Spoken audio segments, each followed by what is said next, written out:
తనపై నమ్మకం ఉంచి గ్రామ సర్పంచ్ గా గెలిపించిన గ్రామ ప్రజలకు తాను ఎల్లప్పుడూ రుణపడి ఉంటానని రాంపూర్ గ్రామ సర్పంచ్ మైపాల్ రెడ్డి తెలిపారు. సిద్దిపేట జిల్లా నంగునూరు మండలం రాంపూర్ గ్రామంలో ఆయన మీడియాతో మాట్లాడారు. గ్రామంలో జనరల్ రిజర్వేషన్ రావడం జరిగిందని, రిజర్వేషన్ తనకు అనుకూలంగా రావడంతో గ్రామస్తులు ఆశీర్వదించి గెలిపించడం అత్యంత సంతోషకరమైన విషయమని అన్నారు.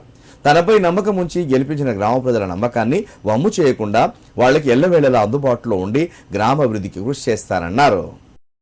రాంపూర్ గ్రామ ప్రజలకి నా యొక్క ధన్యవాదాలు. నన్ను సర్పంచ్గా గెలిపించినందుకు పేరు పేరున నా యొక్క నమస్కారాలు. నేను గ్రామానికి సేవలు చేయడానికి వచ్చాను. సర్పంచ్ కాదు నాకు ఈ పదవి. పబ్లిక్లో ఉండి అందరికీ ఏదైనా సేవ చేయడానికి వచ్చినని అంటున్నాను.